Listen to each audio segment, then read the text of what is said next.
back. Got it bad.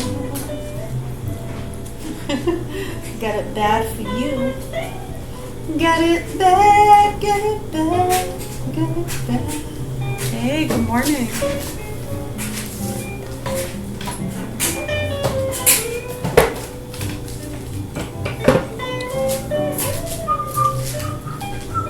Now when it's raining, I don't miss the sun. Causes in my baby smile. And to think that I'm the lucky one. Right, when you see those same groups too, the ones that are directing and guiding and feeding some of the tubers and chasers, the child and animal pornography, the abuse, the drug trafficking. I mean, you can see it with different YouTubers, and then within politics, some of those lines. Right, you have people like MTG. They're womanizing these prostitutes, protecting these fucking nasty pieces of shit. This shit's gone on since we were kids with these investigations and how people profit from what victims. Right, so then you have like Tommy Robinson and others. They've been feeding the grooming gang shit and beating women in burqas. Most of it's fake. Why aren't they doing anything? These gang rapes. Yeah, they're setting it up. They're doing it on purpose. We remember 15, 16, 17-year-old fucking nasty druggy cunts getting involved with that shit in the 90s, pretending like they were being raped. Yep, beating burqas. That's why, Tommy Robinson. Did they nail their tongue to a fucking table?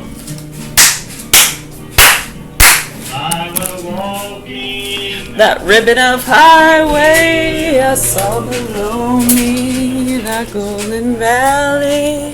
Thank you.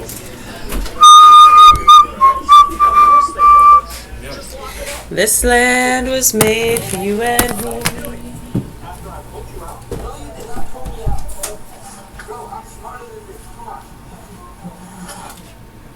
I'm smarter than this. Right, and then you have these punks and monkeys and pieces of shit around here playing get the problems and antagonize people. Lo and behold, it's some of the nasty fucking druggies that were getting rashes back in the day with some of those sting operations. I know, and then they get their revenge on us. And then the punks love these hags with their non-vaxxer fear and these monkeys trying to get revenge on us and teach us a lesson. It opens the door for a lot of evil, and they get away with fucking our kids while these people play their games. So anytime, folks, hopefully you want to acknowledge the facts and concerns, news people. Or are you scared? Is there not enough evidence?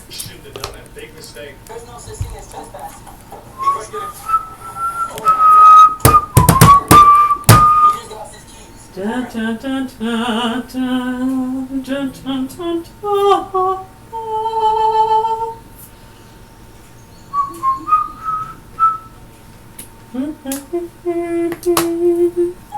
This land was made for you and me.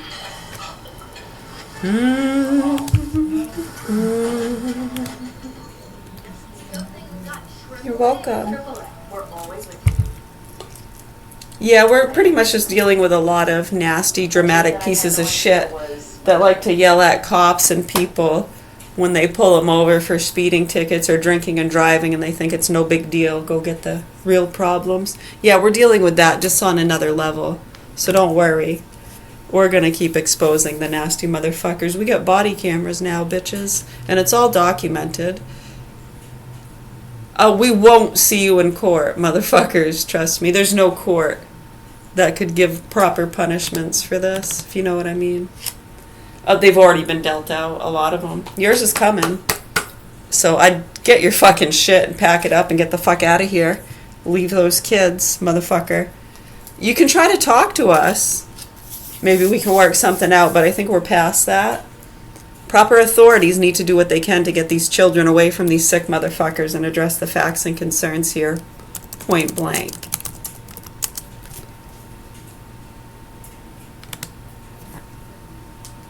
And go to dinner with my nemesis. Have a couple laughs while they plot how to finish this. Interested on how to get up on a wizard list. Senseless, you sense I'm the sensei apprentices. I'm the salt up in the cut. Oh, you trying to play but us? Like a DJ turning stuff. Who you trying to fool? We all know that shit's unplugged. Yeah.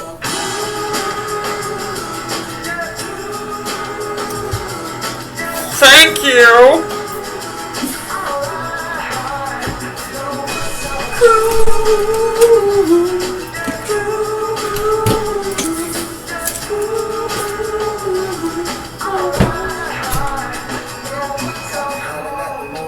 Harry fucking Henderson, catch me in the mood.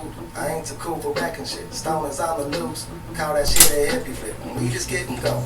Yeah, this shit's just my starter kit. I'm on a good one, real fucking good one. I'm feeling brand new. Yeah, I'm talking redone.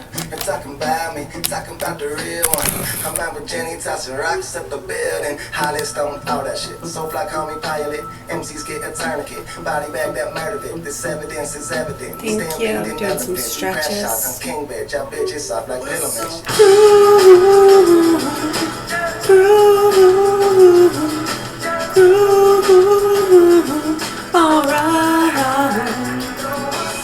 What a total asshole! Fauci writes about it faithfully in his diary on the government server. Well, the usual stuff is going on regarding my infection with Tucker Carlson. Imagine writing a sentence like that, moron, doing a 5 or 10 minute discussion, tearing me down, the usual accusations, and belittling the people who are supporting me. What a total asshole!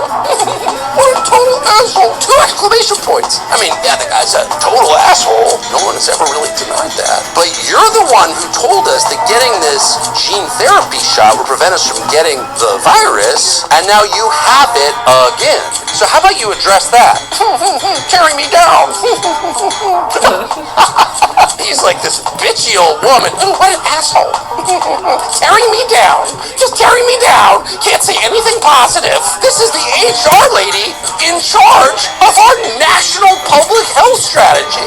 What a total asshole. Fauci writes about it faithfully in his diary on the government server. Well, the usual stuff is going on regarding my infection with Tucker Carlson. Imagine writing a sentence like that, moron, doing a 5 or 10 minute discussion, tearing me down, the usual accusations, and belittling the people who are supporting me. What a total asshole! What a total asshole! 2 exclamation points! I mean, yeah, the guy's a total asshole. No one has ever really denied that. But you're the one who told us that getting this gene therapy shot would prevent us from getting the virus, and now you have it again. So how about you address that? Tearing me down. He's like this bitchy old woman. What an asshole. Tearing me down. Just tearing me down. Can't say anything positive. This is the HR lady in charge of our national public health strategy. What a total asshole. Fauci writes about it faithfully in his diary on the government server. Well, the usual stuff is going on regarding my infection with Tucker Carlson. Imagine writing a sentence like that, moron, doing a 5 or 10 minute discussion, tearing me down, the usual accusations, and belittling the people who are supporting me. What a total asshole! What a total asshole! 2 exclamation points! I mean, yeah, the guy's a total asshole. No one has ever really denied that. But you're the one who told us that getting this gene therapy shot would prevent us from getting the virus, and now you have it again. So how about you address that? Tearing me down. He's like this bitchy old woman. What an asshole. Tearing me down. Just tearing me down. Can't say anything positive. This is the HR lady in charge of our national public health strategy. What a total asshole. Fauci writes about it faithfully in his diary on the government server. Well, the usual stuff is going on regarding my infection with Tucker Carlson. Imagine writing a sentence like that, moron, doing a 5 or 10 minute discussion, tearing me down, the usual accusations, and belittling the people who are supporting me. What a total asshole! What a total asshole! 2 exclamation points! I mean, yeah, the guy's a total asshole. No one has ever really denied that. But you're the one who told us that getting this gene therapy shot would prevent us from getting the virus, and now you have it again. So how about you address that? Tearing me down. He's like this bitch bitchy old woman. Ooh, what an asshole. Tearing me down. Just tearing me down. Can't say anything positive. This is the HR lady in charge of our national public health strategy. What a total asshole. Fauci writes about it faithfully in his diary on the government server. Quote, the usual stuff is going on regarding my infection with Tucker Carlson. Imagine writing a sentence like that, moron, doing a 5 or 10 minute discussion, tearing me down, the usual accusations, and belittling the people who are supporting me. What a total asshole. What a total asshole. 2 exclamation points. I mean, yeah, the guy's a total asshole. No one has ever really denied that. But you're the one who told us that getting this gene therapy shot will prevent us from getting the virus, and now you have it again. So how about you address that? Tearing me down. He's like this bitchy old woman. Ooh, what an asshole. Tearing me down. Just tearing me down. Can't say anything positive. This is the HR lady in charge of our national public health strategy. What a total asshole. Fauci writes about it faithfully in his diary on the government server. Quote, the usual stuff is going on regarding my infection with Tucker Carlson. Imagine writing a sentence like that, moron, doing a 5 or 10 minute discussion, tearing me down, the usual accusations, and belittling the people who are supporting me. What a total asshole. What a total asshole. 2 exclamation points. I mean, yeah, the guy's a total asshole. No one has ever really denied that. But you're the one who told us that getting this gene therapy shot will prevent us from getting the virus, and now you have it again. So how about you address that? Tearing me down. He's like this bitchy old woman. Ooh, what an asshole. Tearing me down. Just tearing me down. Can't say anything positive. This is the HR lady in charge of our national public health strategy. What a total asshole. Fauci writes about it faithfully in his diary on the government server. Quote, the usual stuff is going on regarding my infection with Tucker Carlson. Imagine writing a sentence like that, moron, doing a 5 or 10 minute discussion, tearing me down, the usual accusations, and belittling the people who are supporting me. What a total asshole. What a total asshole. 2 exclamation points. I mean, yeah, the guy's a You listen.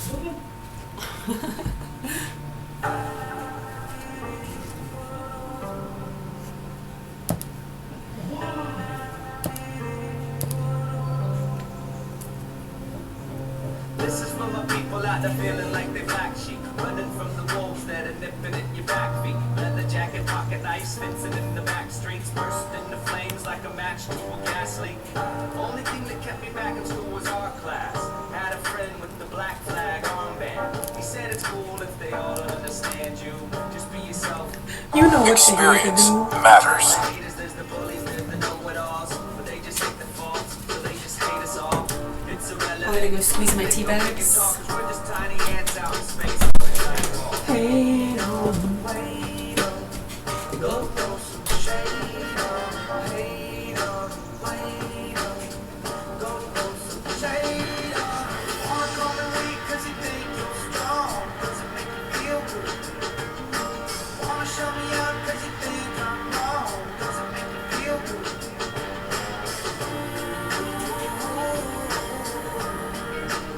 It doesn't make you right. It doesn't make you right.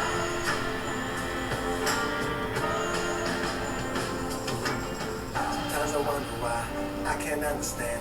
My head keeps running like a river over troubled sand. And I'm just thinking of these reasons you would do me wrong. I can't think of one, I guess we all got our opinions. And I'm just out here trying to be good, do right, trying to do things my life. You just love causing a stride. Keep my eyes closed, my head down, pass straight, my mind clear. My energy stays vibrant 'cause I'm vibing on that right shit, yeah.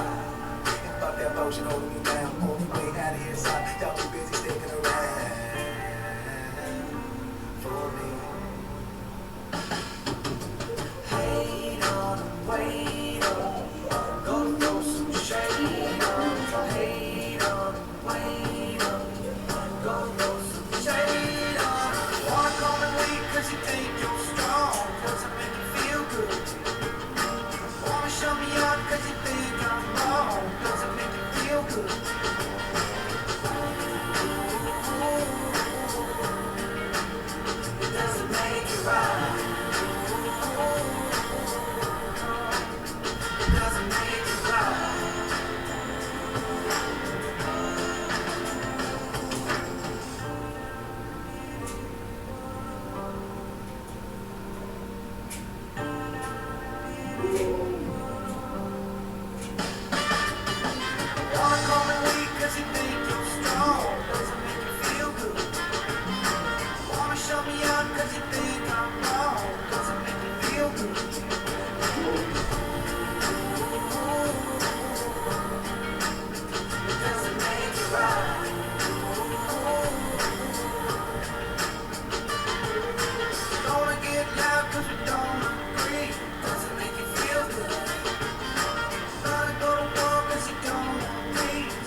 combustion engines.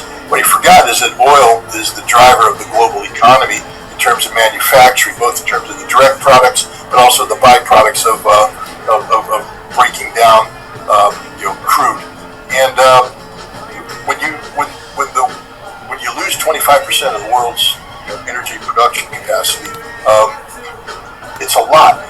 It collapses the global economy. It doesn't shrink it. It collapses the global economy. And this is the direction that we're headed in right now. The prices you see, I mean, man, I don't think we talk about midterm elections being a big driver for the United States, but you know what else is a huge driver politically? Christmas. Nobody likes to talk about Christmas. But Christmas is when every American family with children has to put stuff under the tree that pleases their children. And because we've become a nation, I call it of lotus eaters. The lotus, of course, helps us forget the sins of our forefathers, the sins that we're committing today. We just consume the lotus, which is wrapping ourselves in a cocoon of consumer-driven comfort. And as long as we can fool ourselves, I mean, I got my phone. I can go, I'm lost in the narcotic of scrolling. Oh, baby, the world is good. Everything's wonderful in the world. Beautiful women. Look at the vacations I'll never go on, but I can see right here. Music, it's all great. No, it's not. That's not reality. Reality is outdoors. The reality is interacting with people. But the Americans have fallen to this narcotic, this lotus eating of consumerism, which is fine as long as the government can continue to feed them the lotus leaves. The lotus is going to run out at Christmas. All that stuff ain't going to be under the shelf, and when it is under the shelf, it's going to be at prices nobody can afford. And that's when people wake up and say, oh my God, what has happened? What have we done? Who is to blame? And we go back to what I said again, it's the economy, stupid. And apparently the dumbest politicians ever populate Washington, D.C. have forgotten that point, because they have built a cult of personality around a billionaire who couldn't give a rat's ass about any of the American people and what they're going through on a daily basis. Yeah, Scott, first of all, I want to say we just love your insights and love having you on the show. Everybody, we're just going to put a link up here at scottritter.com if you guys are more interested in following him. We're not done with Scott. We just wanted to, help plug his website. That way you can get more information from him. But Scott, Scott, what's interesting is I'm actually in California right now, and I was walking around the streets yesterday, and I was noticing the diesel gas prices here in the city of San Diego, $7.99 a gallon for diesel here. And when we look at it's amazing because, like you said, we look at the economy, and it is the economy. That is the number one factor. It doesn't matter if you're Republican or Democrat. We're all connected. We need a good economy, and you're right. Christmas is coming. We look at the cost of living in the United States. It just continues to skyrocket. Inflation out of control. Just things like going to a restaurant.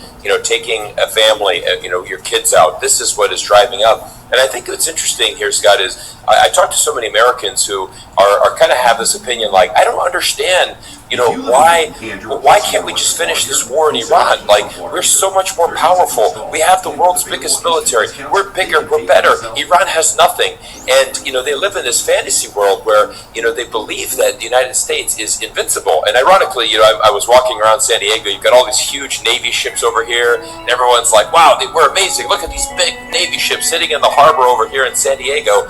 And I'm just thinking to myself, yeah, these massive machines are pretty useless now because of the drone technology, right? I mean, even Iran, they have a couple of speedboats can come right up, put some dynamite on the side of them, blow them out of the water. I want you to talk a little bit about this conflict still with Iran, because I think this is the more, pressing one that is really, like you said, you look at helium, you look at agriculture, petroleum, everything is connected here. Are we really looking on the brink of just an economic fallout if this thing does not get resolved anytime soon? I believe so. Again, I'm not an economist, and didn't stay at a Motel 6, and therefore I haven't absorbed data automatically. But I'm smart enough to know that things are more expensive right now. I'm smart enough to know that while my salary doesn't go up, cost of living goes up, and that this requires difficult decisions to be made about what your priorities are. My wife and I enjoy our moving into our golden years, and one of the things we like to do is go to movies, and we like to go out for dinner. But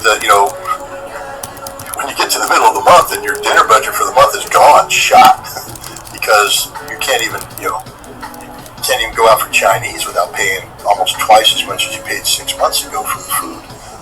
Just going shopping, if you have visitors and children coming in to visit you, we go out to fill up the refrigerator. We blow through, for a week's worth of supplies what we budgeted for a month, a year ago. And as I said, the salary's not going up. The cost of everything's going up. And, fortunately, when we tighten our belt, that doesn't mean that, we have to make decisions about, moving out of our house yet. But other Americans are. I mean, there's Americans that live paycheck to paycheck. I live paycheck to paycheck. If I lose a paycheck, it's going to be very hard to make ends meet because nobody has a savings anymore. Nobody has a savings account. 401k accounts are just shot because of, Donald Trump's greed. And so we have a society that's, living on the edge. This is the reality. And it's a society that's placed false hope in the American dream. And I'm not just talking about the American economic dream, which has always been sort of a fantasy, fueled by economic bubbles, and then they burst, and then people keep saying, "Oh, but I want that shiny house on the hill," and then the bubble burns up. They approach it, but at the last minute, they pop it, and you slide back down again. Nobody, 1% of the people reach the dream. Everybody else spends a lifetime climbing, scrambling, trying to get there. And remember, it's a pyramid, so the vast majority of the people are on the bottom holding the whole thing up, meaning everybody who's climbing is climbing on the backs of those on the bottom. Welcome to America. That's the reality, ladies and gentlemen. And if you're honest enough to reflect on it, you'll see that it's right. But we lull ourselves into false senses of security. We spend so much money on defense. I mean, right now they're talking about, there was a time when, $500 billion defense was like, what the heck are we doing? And then it was $800 billion. You're like, wait a minute, where did we get that extra $300 billion?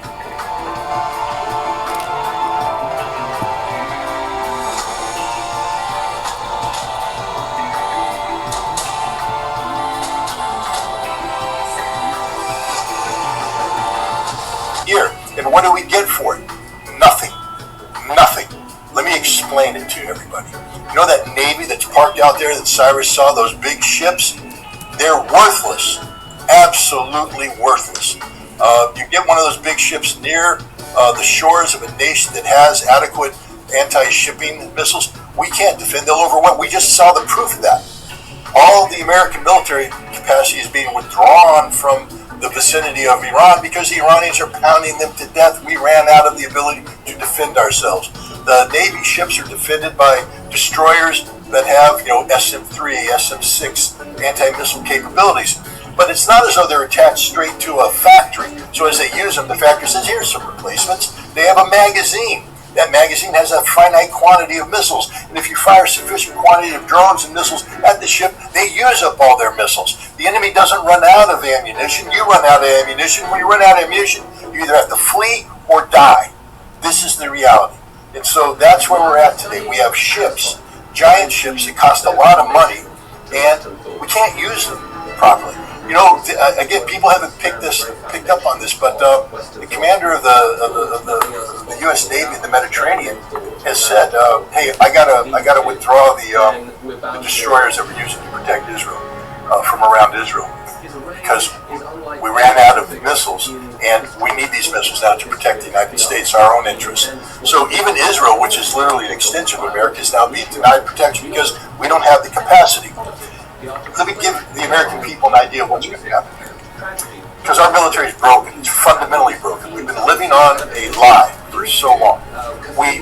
Back when I was in, everybody goes, "Oh, you always talk about what we did." Yeah, well, we were pretty good back then. We could fight and win 2.5 wars.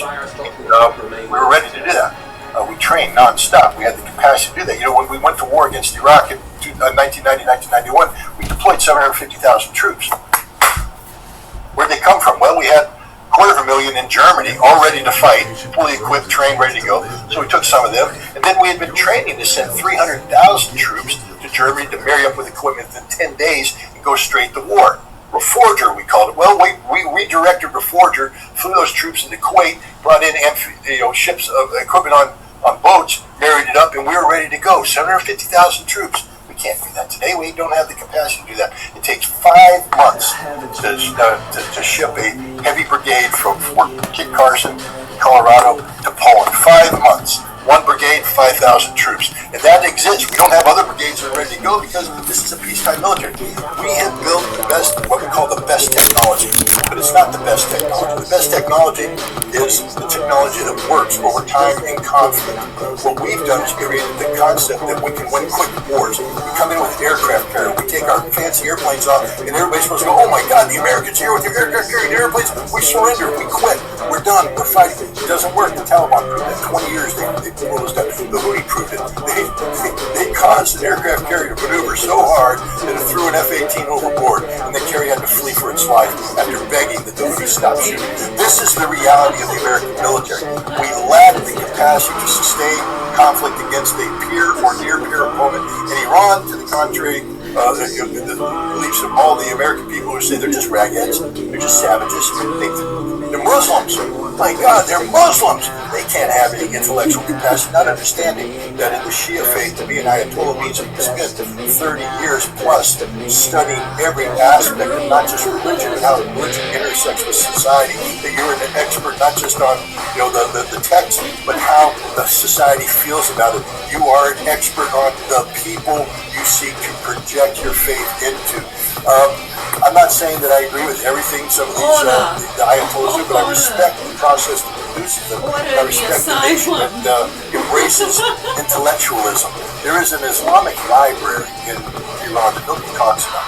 It is the foundation of knowledge for the world. And this is in Iran. Any damn library that exists in the United States, one, because A, it exists, two, because people use it. A book on the shelf is no good unless people pull the book up and read it. The American people are too busy scrolling porn on their phones. They're not enlightening their minds. The Iranians have built a military capability that isn't based on bluff, it's based on reality. Hard reality. Ballistic missiles that hit their targets. And they know what targets they want to hit. We thought we could roll in there and kill, assassinate the supreme leader of Iran. And that was our strategy. Everything collapses after that. We didn't study what the supreme leader is. We didn't even study what the Shia faith is. Again, I would just put the entire Trump administration up in front of this audience here and ask them, just simple questions. Who's Ali? Who's Hussein? Who's Assad? What is Karbala? If you don't know the answers, get the hell out of here. Why are you even bothering talking to me about Iran? Because if you don't understand the importance of the Shia faith, the foundations of the Shia faith, what it stands for, the resistance it stands for, the martyrdom it stands for. Do you know that by killing somebody, you don't demoralize people? You actually raise that person to martyr status, and people rally around them. Not because they're suicidal, but because that is their faith.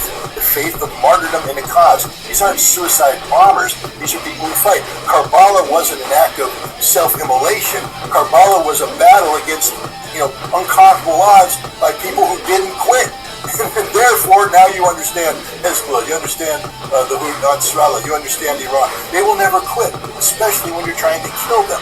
And so we have triggered something that we can't stop. They've rallied around, they have the military. What do we have? We have a military that doesn't work. General Berger, the Commandant of the Marine Corps, I think it's 2 cycles ago, or 3 cycles, when he became Commandant, he reviewed the national security strategy and the Defense Department guidance, and he said, we can't do this. We've been lying to the American people. They expect us to be able to project power from the sea, but we can't because all our Marines are on one ship. When we bring that ship close to shore, the ship gets sunk and we lose all our Marines. We can't do this anymore. We have to be honest about this.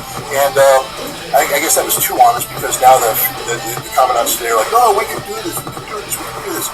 Let's look at Germany. Germany had a military that functioned quite well during the Cold War, when America's military was at its peak. And then the Cold War ended, Germany moved into the peacetime, and their military became broken, just a empty shell, sort of like the American military. A lot of huff, a lot of puff, a lot of money, no substance. When the Russians and the Ukrainians went to war in 2022, the Germans realized that, oh my God, we don't have military. Olaf Scholz, the Chancellor, went to the Parliament and said, I need 100 billion euros in emergency spending to get my military up to speed. And the Parliament gave it to him. That was curious because when they gave it to him terms they had to immediately start repaying. So the total cost of the loan from Parliament was almost 120 billion. It's like watching Sopranos. Tack 2 points on the principal if you don't pay by the end of the month. Well, that's what happened. Last year, the report came to Parliament. What happened is $100 billion. Nothing. You know what the German, how efficient the German military became because of now they actually became worse because the problem with the German military is so systemic that no amount of money will fix it. It's literally a problem. It's like buying a house. My daughter was going house shopping and she found a house. Great deal. It's on the lake. Yeah, but there's mold. How do you begin to deal with the mold? Well, you can't. So the bottom line is you have to buy the house, burn the house down, start all over. And then you might as well go build the house from scratch. That's what is the problem with the German military. To fix a German military, you literally have to burn it down to nothing, start all over, and they can't. And so they're going to be pouring, they talk about 800 billion euros to build the German army up in the Fourth Reich. I can promise you that will never happen because the problems that exist in the German military are manifest, and the money will never fix anything. Now we come to America, $1.8 trillion. You know what we're going to get out of that, ladies and gentlemen? Nothing. Zero. We are so fundamentally broken that money will fix nothing. How do you fix, for instance, the Patriot? Mind you, the Patriots, you guys do understand that the Patriot, it comes from the Night Hercules moment of the 1970s, that to shoot down missiles. Cancel that program. All the defense contractors went, well, you screwed us. And the Army went, well, we need a new surface air missile. Why don't you take some of that technology you had and just adapt it? So they took technology from the 70s and started adapting. The Patriot never worked. The Patriot never worked. The Patriot never worked, especially in an anti-missile configuration. You saw that during Desert Storm when it shot down nothing. We've seen it ever since then. But we keep lying to ourselves, saying, well, if we just modify this, we just modify that. The defense contractor rakes in billions, hundreds of billions of dollars to build a missile that never worked and will never work. The Patriot will never work against model missile threats because at the end of the day, it is a 1970s technology that is being modified to present terms. But the Russians are building, technology from today. And when the two meet, the Patriot technology doesn't work. That is the truth about everything we do in the American military. Everything we do, from the F-35 on down. It's technology that doesn't work, especially over time in combat conditions. The American military cannot fight and sustain and win and prevail in a modern war against a peer opponent. This is the reality of the situation, and no amount of money is going to fix it. So maybe it's time the American people stop thinking that we're the biggest and baddest in the world. Instead of walking down on San Diego, look at the fleet going, wow, what great ships. Really, it's time for us to look at them and say, that can make a lot of razor blades. Because you know what? America would be better off making razor blades out of those ships than continue to pour money into things that if they actually float up against a determined enemy will sink with the sailors on board. Yeah, Scott, you had great dialogue right there. A couple things I wanted to highlight there. I was speaking to Colonel Danny Davis, a few months ago, and he said exactly what you did, going back to the 1990s when we were looking at that war. Colonel Danny Davis was part of that. He was stationed in Germany. He said, he was working on the logistics of bringing those amount of men over. And he said, you can't bring, hundreds of thousands of troops rapidly. This is a 5, 6, 7 month operation. There's a lot of logistical planning that comes on. So, what we're looking at today is completely different from, the Gulf Wars that were fought back in the 90s. And it's also a different time, right? Back then there was no such thing as drones. Largely, you did need combat soldiers. You needed boots on the ground. It was a total different style war. And like you said, I'm here in San Diego looking at those naval ships and thinking, yeah, these things are useless now. We can't. Susan Collins broke her promise to protect Roe v. Wade and cast the deciding vote for Trump's justices who overturned Roe v. Wade. Now states are banning abortion without exceptions. Tell Susan Collins, stop voting for Trump's anti-choice judges. To the Iranian, civilization, the culture, the history. But this is a common thing that we see from the United States, just not understanding your opponent. We make the same mistakes with China. You look at China and Iran, two of the longest civilizations in the world, tremendous history, and we just make these errors. And I think what's really interesting right now is we're looking at the United States reputation across the world has sunk into the lowest lows, right? China is now a much more popular country on the world stage than the United States. We look at Xi Jinping, for example. The latest research from Pew polls now, more people trust Xi Jinping than Donald Trump on the world stage. They trust him to handle world affairs in a better manner. But my question to you, Scott, is, what is this going to do to the United States' reputation, specifically in the Middle East? Because our whole promise has been, look, let us build our military bases in Dubai and Bahrain and Qatar and all of these countries, but now the Iranians have hit every single United States military base. Wall Street Journal actually broke a story a couple months ago where it got so bad that they had to relocate U.S. soldiers to hotels in the region because they couldn't stay on base anymore. Their barracks were destroyed, and I think a lot of these Middle Eastern countries, like, if you guys can't even keep your own bases and your own men safe, what point what is the point of having you in our country? You can't keep your own self safe. You certainly are not going to keep us safe, and kind of our whole deal with you is security. So I really think this has created a golden opportunity for a country like China to come in and really have a lot more leverage in the future. Do you agree with that? Do you think that China has a golden opportunity to really take a lot of leverage and a lot of potential power and influence in the region moving forward? I believe that there is a golden opportunity. It doesn't mean that China is actually going to exploit it. I agree with you. China, I have yet to go to China, although there seems to be a window of opportunity emerging that if it does open, I will take advantage of it. Because these are things you have to see firsthand. You can read about, the advances in China. You can read about, high-speed trains. You can read about, the amazing cities and the amazing infrastructure and flying drone taxis. But until you experience it, it's just theoretical. But the one thing I have learned about the Chinese over time is that they are slow to react to developments. And I think that's a reflection of the fact that you're dealing with a country with a massive population where you can't afford to make errors of a strategic nature. That everything has to be done slowly. Everything has to be done to make sure that all the I's are dotted, the T's are crossed, that there is no loophole, and that you move forward. Because they can't afford to make mistakes. If they make a mistake, it's measured in the cost of millions of lives. And so now we take a look at foreign policy. First of all, we know that the Chinese have created a foundation of peace in the Middle East because they brokered a rapprochement between Saudi Arabia and Iran. That just didn't happen out of the blue. And that's where China can make its strength. Anybody who thinks that China's going to move into the Persian Gulf with military forces doesn't understand China, doesn't understand the foreign policy, and needs to take a look at the map because China would fall victim to the same long lines of communications that we fall victim to. It's hard to project power that far away from our shore on a sustainable basis. But China doesn't need to go in. I think it's time that the Persian Gulf redefine itself not as a regional conflict, which has been the American-driven narrative since the 1970s, and now used as a region of economic prosperity and harmony among nations. I think the reality is coming out that all nations need to work together. All these energy-producing nations need to work together because if one fails, all fail. If one succeeds, all can succeed. I think this is what China, with its global supply chains and it's a driver in the global energy world markets, a giant consumer of energy.